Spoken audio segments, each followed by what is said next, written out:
Auspicia este bloque La Brújula del Sur Editorial. Desde 2014 acompañando a los escritores independientes para que cumplan sus sueños. Comunicate al correo labrújuladelsureditorial@gmail.com o al WhatsApp 221-454-3093. Dejamos para este último bloque al segundo invitado oficial, que es nuestro, o por lo menos mi querido escritor y periodista, o periodista y escritor, el señor Juan Bellesi. Juan, buenas noches, ¿cómo le va? ¿Qué tal? Buenas noches, ¿cómo andan? Muy bien, ¿y usted? Muy bien, un gusto venir aquí, gracias por invitarme. Muchas gracias por esperarnos, No, y por disculpe favor, todo no hay este problema. tiempo que lo tuvimos ahí en la gatera. No hay problema, no hay problema. ¿Llegó bien? Llegué muy bien. ¿Conocía el camino? Miedo, conocía el camino, conocía cómo llegar, pero en este horario uno nunca sabe, por ahí se trasladó mágicamente a la noche y queda en otro lado. Es que la radio a veces no está en esta dirección. Claro. Algunos sábados la encontramos en la otra cuadra. Ah, puede Vaya pasar, a saber. sí, puede a pasar. Germán lo hemos visto buscando. ¿Y dónde está? ¿Dónde está? En la otra cuadra. Es la otra cuadra. Bueno, aclaramos que con Juan somos compañeros. En realidad yo soy compañera de Juan en Tarde Neurótica. Es un gran compañero, así que es un doble placer para mí tenerlo hoy acá con nosotros. ¿Por qué se te ocurrió hablar de un pintor? Esta pregunta ya te lo hice, pero te la vuelvo a hacer ahora para la radio. ¿Y por qué tipo crónica? ¿Por qué en un género... sí, es más periodístico, por ahí esa sería la respuesta, ¿no? Va por ese lado. Claro. Respondiendo a la primera parte, yo decido escribir sobre Martín Malarro a partir de una necesidad comunitaria, decía yo, una necesidad que surge en mi pueblo, en Azul, que tiene que ver con la creación de un centro cultural, de una usina de arte, que le iban a poner el nombre Malarro. De hecho, hoy se llama así, Centro Creativo Malarro. Las personas que lo estaban organizando, que lo estaban proyectando, que estaban imaginando toda esa propuesta, no sabían quién había sido el pintor, y yo solo sabía que era el bisabuelo de un docente muy famoso de la Facultad de Periodismo y Comunicación Social de La Plata, que es donde yo cursaba. De ahí me suena el apellido. Exactamente. Sí. De hecho, recién vengo de la Feria Edita y estaba Sí, estuve paseando un rato y estaba todos los libros de Martín Malarro, el escritor, digamos. Claro. Y fue como, mira cómo se conecta todo en este mundo. Sí. Yo le tiro ese dato a una de las personas que organizaba el Centro Creativo Malarro y él me lo agradece y diciéndome esto, de que no saben muy bien qué había sido la vida del pintor. Entonces, tiempo después, yo ya en el último año de mi facultad, le propongo hacer esta investigación y este libro, esta biografía, para que le sirva al Centro Creativo y para que me sirva a mí como mi tesis de grado. Claro. Así que ahí nació la idea. Y respecto a la segunda parte, a la crónica, me parece la manera más divertida de contar una historia. Más divertida no de contarla, sino de leerla. Claro, eso te iba a decir. En realidad tiene que ver con eso. Claro, y aparte tiene una característica este libro que para quienes no conocemos nada de pintura, es muy llevadera la lectura. Es como realmente leer una crónica sobre alguien. Y fue la idea, la intención. Además, yo tampoco sé nada de pintura, o sé muy poco. De hecho, en Azul, cuando presentamos el libro, la directora del museo donde lo presentamos había sido profesora mía de arte en la secundaria. Ajá. Y se acordaba de mi pésimo desempeño en su materia. Qué feo. ¿Y qué estás haciendo? Es mi reivindicación. Te estoy pidiendo disculpas de alguna manera, ¿no? Me imagino que se puso orgullosa. Sí, se reía y estaba contentísima y de hecho por eso nos abrió las puertas del museo también. Pero porque no intento hablar de arte, de arte plástica. Muchas veces cuando se estudia a un pintor o a un artista, se lo estudia a través de su obra. Claro. Estas son las parvas de Malarro y empiezan a analizar el estilo del tipo y lo que quiere comunicar a través de sus pinturas. Esto no es eso. No podría hacerlo, sería un insolente intentándolo, fracasaría. Entonces acá estoy contando la vida de un ser humano. Claro. Que casualmente es pintor, digamos, que casualmente fue muy importante en la historia de arte de Argentina, y que por eso yo decido contar su historia. Es cierto, si él hubiese sido una persona anónima, probablemente hubiese sido otra cuestión. Entonces no intento meterme en la parte artística o hacer un análisis crítico, una reflexión de su arte. Sí intento entender el contexto, intento entender o explicar o exponer las cosas que él pensaba sobre pintura y sobre arte, sobre el impresionismo, pero este libro no es un gran ensayo sobre el impresionismo argentino, por ejemplo. Si bien este libro lo escribís o lo publicás, primero, bueno, escribiste la tesis justamente porque tenías la obligación de escribir una tesis. ¿Tenés pensado escribir algo más? ¿Te interesaría hacerlo? Claro que sí, me encantaría. De hecho, este libro cuando era tesis yo ya fantaseaba con esta idea de que la tesis es un momento muy particular en el cual yo en realidad no voy a generalizar en esto, yo tengo el tiempo a disposición completa para hacer esta investigación, que llevó muchísimo tiempo y muchísimas horas de trabajo de sentado frente a una máquina o a un papel, pero también de moverse por un montón de lugares. Entonces es como, aprovecho a hacer esto lo mejor que me salga, lo mejor que pueda, de la manera más profesional posible, para que sea como, bueno, lo pongo en mi currículum después. Claro. Y meterme en este mundo de la no ficción, que es lo que me gusta, una de las cosas que me gusta, digamos. Pero sí, sin duda que me gustaría seguir escribiendo y contando historias de este tipo, o de otros tipos, de otros estilos. Así que este libro también fue pensado como una suerte de trampolín hacia otras cosas. Claro. Sí. Porque sos un gran lector. Por lo joven que sos un chico que ha leído mucho, que lee mucho. Me gusta, sí, intento leo menos de lo que me gustaría, soy un desordenado total, a veces me obsesiono con autores y no leo otras cosas. ¿Por ejemplo? Ahora estoy obsesionado con Hernán Casiari, no sé si lo ubican, este argentino nacido en Mercedes, que tiene su propia editorial, un tipo que arrancó también medio del lado del periodismo y después hizo un blog haciéndose pasar por su mamá y escribía relatos de su mamá, eso termina siendo una novela. Lo fui a ver al teatro este año. Hernán Casiari. ¿No es el autor de la obra que lleva a Gasalla al teatro? Es posible, porque ahora está haciendo teatro. ¿Cómo se llama? Algo de mi madre. Más respeto que soy tu madre. Bueno, esa es su primera novela. Exactamente. Claro, cuando contabas la historia y aparte el apellido me resultaba familiar. Esa obra gran obra. Está buenísima. Claro. Bueno, lo fui a ver al teatro el otro día, me compré por internet todos sus libros. Claro. Una muy mala decisión en términos económicos, pero me estoy devorando todos sus libros y están todos buenísimos. Él escribe cuentos cortos y novelas tiene 2 novelas que son medias autobiográficas. Tiene un estilo que a mí me atrapa muchísimo, que en algún punto diría, me encantaría que me salga así, ¿no?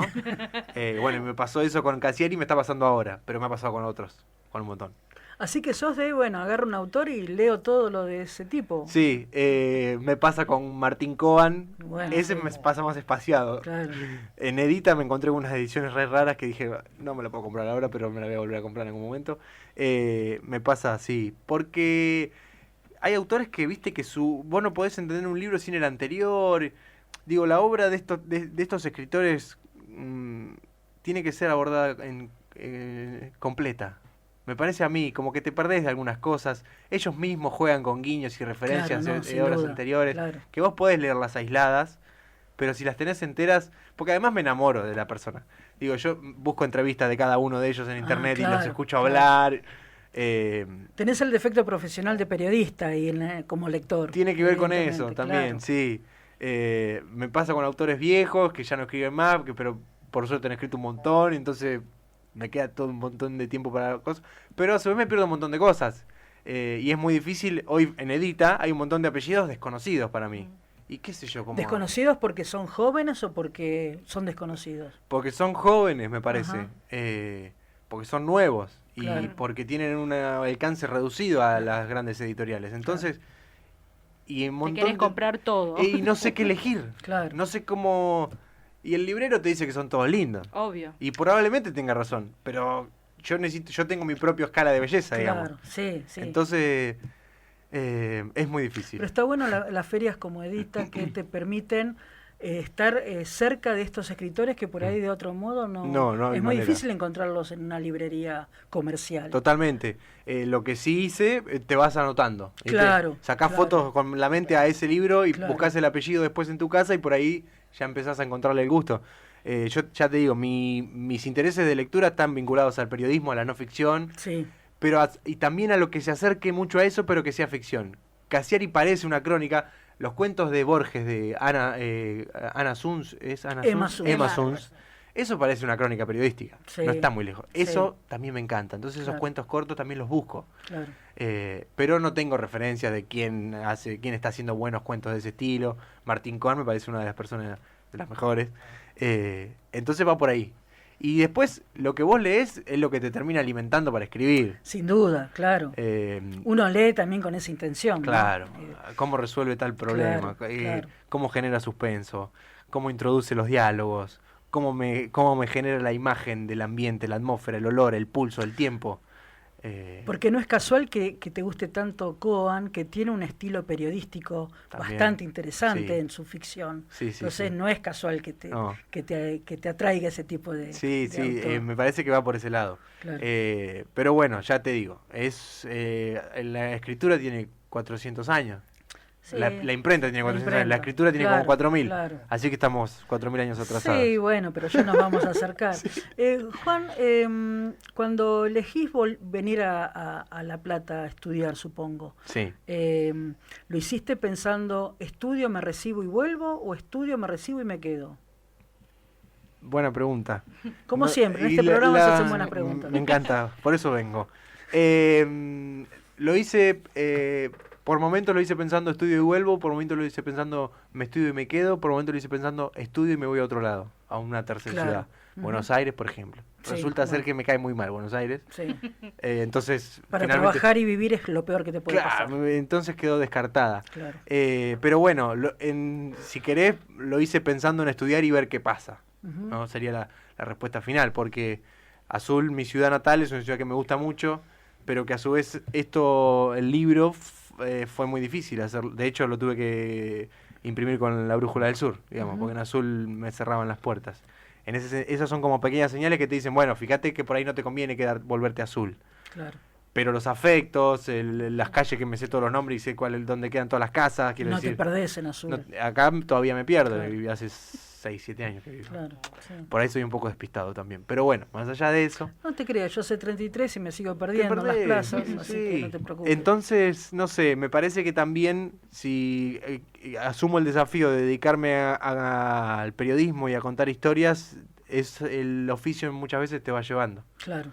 Claro. El campo es mayor en una ciudad como La Plata y no en Azul, que si bien es una ciudad, no deja de ser un pueblo. Es un pueblo, claro. Yo le digo pueblo incluso con cariño. Claro, no, por supuesto no. Hay gente que se siente menospreciada cuando decís que Azul es un pueblo. Me parece que no. Azul o cualquier pueblo. Sí. Tienen un problema de autoestima que yo no lo entiendo, pero lo tienen. Claro, no, pero aparte Azul tiene todo una historia cultural importante, claro. Pero tal vez en La Plata, por ser la capital de la provincia o que hay mayor movimiento, tal vez el campo laboral para un periodista es mucho más rico acá que allá. Y sí, sin duda. La Plata y no deja de ser uno de los grandes centros culturales de la ciudad, de la provincia y del país. Es un gran centro cultural y donde hay un gran centro cultural hay un montón de otras cosas. Actividades deportivas, hay... Claro. Grande cantidad de noticias policiales, digo, claro, pasa de todo en las grandes ciudades. Claro. Incluso hay público que consume todas esas cosas. Claro. Y una de las cosas que necesitan los escritores es gente que los lea. O casi la única cosa que necesitan los escritores. Entonces, es más fácil. Yo ejercí el periodismo en Azul mucho tiempo. Cuando venía acá a ejercer también el periodismo en radio, era como, es mucho más fácil hacer un programa de radio acá. Porque es mucha más... ¿Por qué la diferencia? Hay muchas más cosas de las que hablar. Claro. Y la diferencia la noté cuando me vine acá. No me di cuenta en aquel entonces sin tener la comparación. Yo llegaba en Azul estás todo el día buscando cosas que sucedan. En un pueblo estás todo el día buscando cosas que sucedan. Llegás a la ciudad y tenés el quilombo que te viene encima. También tiene la parte negativa. Las 1000 cosas son abrumadoras. Claro. Y hay que saber. ¿De qué hablas? Claro. Que seleccionar. Empezás a seleccionar y también te empiezan a afectar, porque el estrés es de las grandes ciudades también, digamos. Si bien La Plata no deja de ser un pueblo grande también, ¿no? Con respecto a los platenses. Tiene muchas cosas de pueblo. Sí, sin duda. Sí. Para mi gusto es un pueblo grande. Con todo respeto por los platenses. Sí, bueno, yo sé que cada vez que digo eso me se ofenden. ¿Viste que le decís pueblo y es ofensivo? Claro, ¿viste? A mí me gusta decir pueblo. Es más, el tema del barrio. Los barrios tienen Claro. como su vida propia, Claro, digamos, y también. sí, sí. Juan, ¿tenés pensado seguir estudiando, estudiar otra cosa, más allá de lo que te pase con la escritura? Sí, este año Tenés un cuatrimestre ausente, recordemos eso. Este año yo arranqué el año pasado a estudiar locución, eran 2 años, hice un año y terminé dejando, y arranqué también un posgrado y lo terminé dejando. Este año arranqué 2 carreras, o sea, entre el año pasado y las dejé las 2 por cuestiones laborales. Pero sí, siempre mi intención es seguir estudiando. Por esto que decíamos hoy, del caos que me genera escribir, leer, Claro. estudiar una carrera te implica el orden, la estructura. Entonces, también es más fácil eso, saciar esa curiosidad o ese interés con alguien que te ordene con un plan de estudios, que a veces es como medio opresor, pero a mí me sirve. Y tengo, sí, sin duda, seguir estudiando es uno de mis planes. Siempre las rutinas diarias y todas esas cosas complica la vida, pero hay una carrera que la tengo entre ceja y ceja, que es la de edición técnica. Claro. Sí, no te moves de ahí, estás locución, alguna especialización en periodismo, Sí, estás ahí. estoy ahí. Es que me parece que no me interesa otra cosa. En realidad, yo arranqué a estudiar periodismo porque todo me parecía interesante. Digo, Claro. Por curioso, más por que nada. curioso. Claro. Y si vos estudias historia, es como que sos experto en historia, Claro. y está buenísimo escucharte hablar, pero después no podés hablar de astronomía, qué sé yo. Claro. Y siendo periodista, vos podés entrevistar a un historiador y a un astrónomo. Y Bueno, no todos los periodistas pueden Buah, entrevistar a claro. cualquiera. Bueno. Tampoco. Sí. Pero tiene la posibilidad. Pero sí, bueno, sí, Tenés es cierto. cierto Se alcance. supone. Sí, qué y no, sé yo. y no sos experto en nada, eso también es un problema. Sí.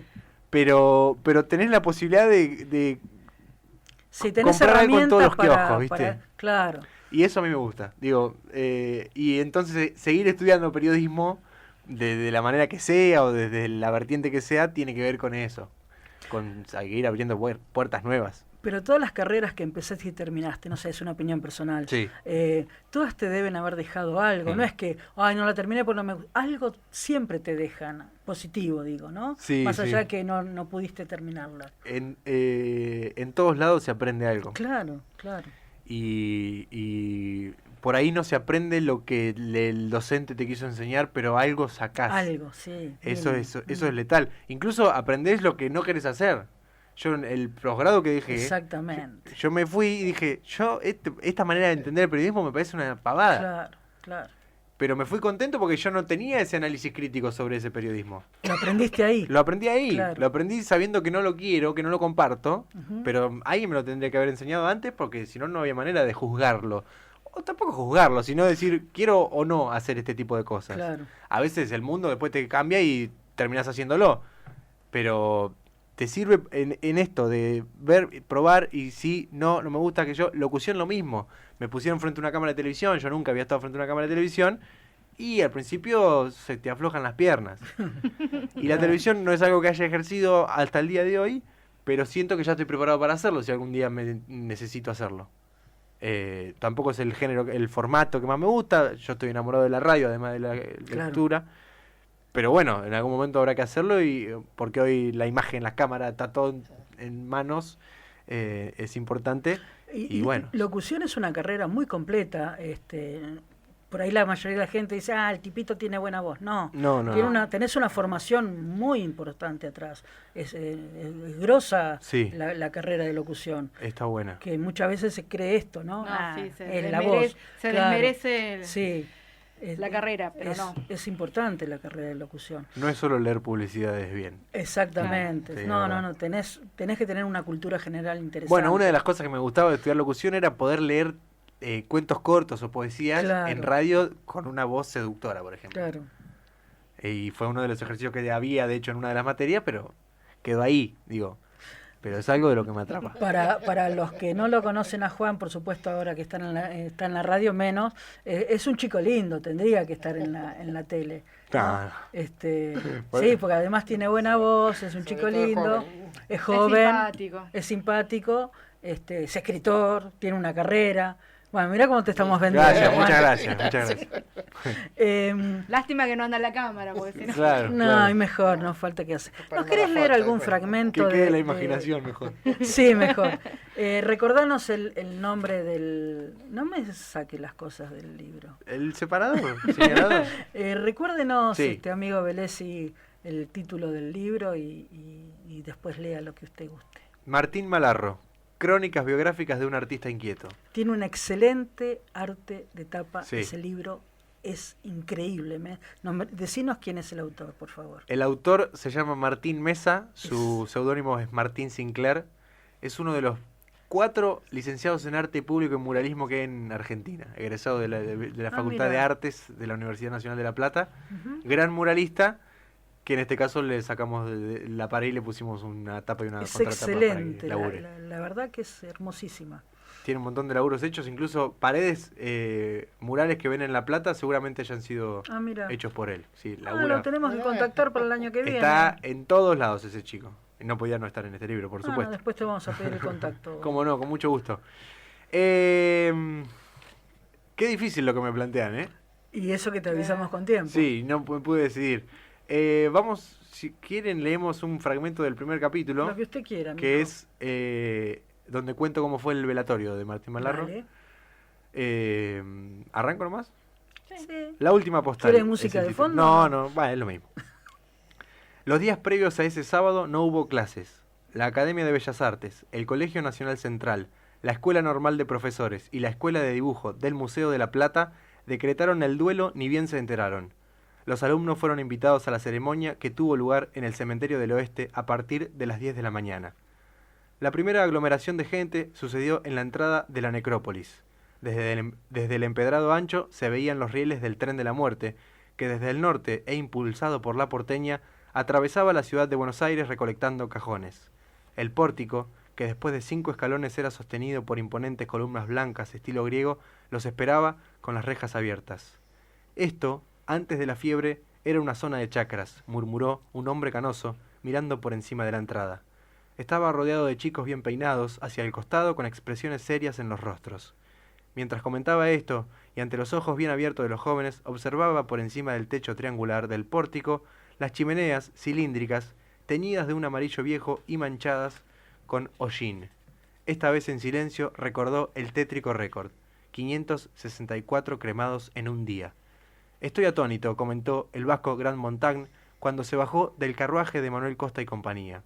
Es que hacía solo 3 semanas había visto a don Martín tan enérgico como siempre, moviendo el bigote negro y frondoso mientras decía desafiante: «Ya verán ustedes, he interpretado el paisaje argentino a todas horas y por todos los tiempos.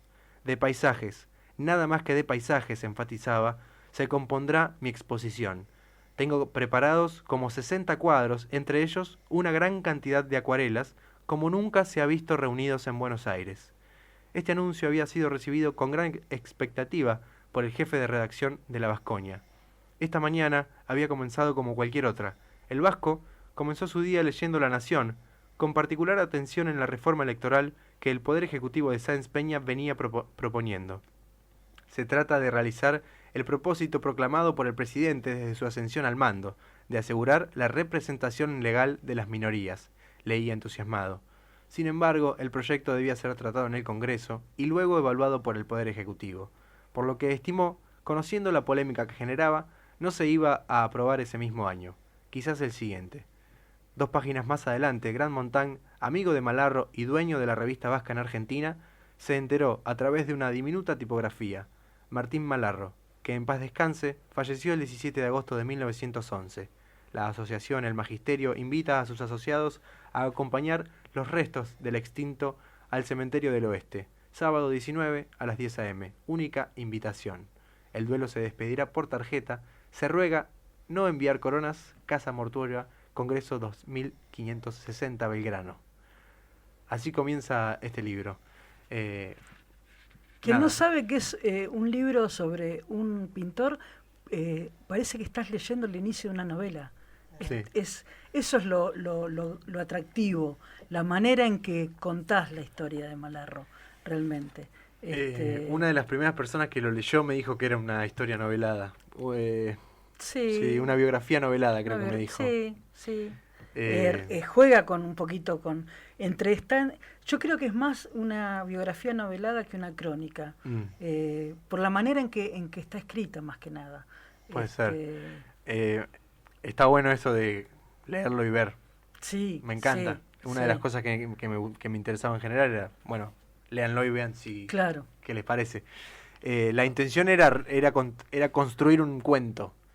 El cuento como él había una vez tal cosa, ¿no? Claro. Yo entendía que la crónica era la herramienta por esta idea de construir escenas, de usar diálogos, de darle vida a los personajes. Fue por ahí la cosa. El resultado final está para que cada uno saque conclusiones. Yo siempre me repito con las cosas, pero bueno, en este caso vale la pena porque es otro ámbito. Pero cuando la gente joven anda haciendo este tipo de cosas, no todo está perdido. Dan ganas de mirar la vida de otra manera, porque que un chico de 25 años escriba como escribe y tenga todo este caudal de ganas de seguir haciendo, es buenísimo. Juan, 1.000.000 de gracias. No,